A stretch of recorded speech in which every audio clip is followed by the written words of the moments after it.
Que ce soit pour vous déplacer ou pour revenir d'une soirée bien arrosée, Uprising Taxi est là pour vous aider.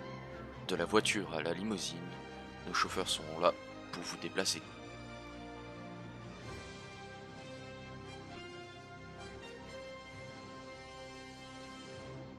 Cette semaine, au téléjournal, un fraudeur a escroqué des commerçants en ville.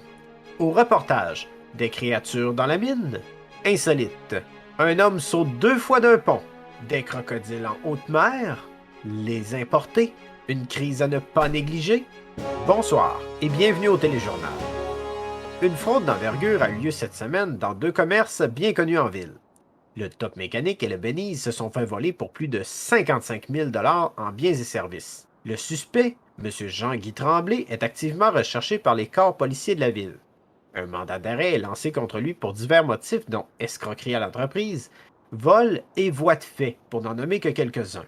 Il se serait enfui au volant d'une Lamborghini de couleur jaune immatriculée GYP ZHNP7. Si vous possédez toute information pouvant aider à localiser Jean-Guy Tremblay, contactez sans tarder votre service de police local au 911.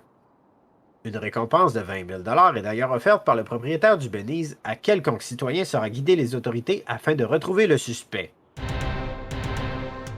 C'est une bien étrange rencontre qu'ont fait l'animatrice paranormale Charlie O'Brien et ses collègues.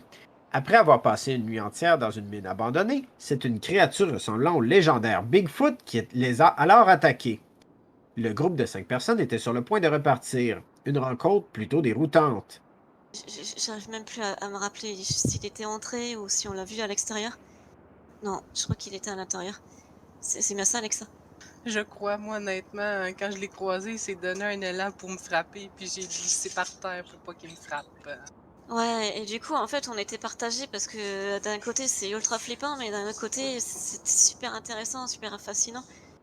Un cascadeur apparemment immortel a sauté 2 fois plutôt qu'une du pont derrière le commissariat et a atterri sur les rails, apparemment indemne. Notre reporter Shen Zwan, voulant le filmer, s'est tombé à son tour du pont mais n'a pas eu la même chance. Car, dans la nuit de lundi, 2 policiers se sont retrouvés bien au dépourvu après qu'un fugitif leur ait volé leur véhicule et réussi à le cacher au garage central. Après avoir tourné en rond pendant quelques instants, ils sont retournés à pied au commissariat et bredouille. Et enfin, cette semaine, notre enquête porte sur les importés. Le début d'une crise. Vous pouvez retrouver l'article complet dans votre journal quotidien, le Weasel News. Nicolas et Olivier sont allés à la rencontre des citoyens pour avoir leur avis. Que pensez-vous des importés en général? Ben, je pense que ça rajoute de la couleur en ville, puis, tu sais, je veux dire, moi, je trouve ça bien d'avoir des voitures qu'on voit rarement, là, quand même.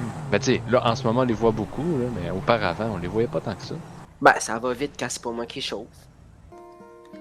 Hello, darkness, my old friend. Ils sont belles, ils roulent, mais ils se vendent pas assez cher. Ben, c'est sûr qu'on les voit beaucoup, puis que quand on... Tu sais, normalement, une voiture importée, c'est supposé être wow. Maintenant, c'est quand on voit une voiture locale, on est comme, oh, tu sais, on est étonné. Tu sais, la situation est inversée. Ils sont pas assez chers, il y en a pas avec. Je trouve ça bien, c'est utile, ça fait plus de vie dans la ville, je trouve. Et à la météo, Oscar, cette semaine, est-ce qu'on doit sortir nos gogoons? Je sais pas, vous faites ce que vous voulez, moi je pars en vacances, bye là. Et c'est tout pour cette semaine. Au nom de toute l'équipe, merci d'avoir été des nôtres. Ici Steven Tide pour Weasel News, Uprising.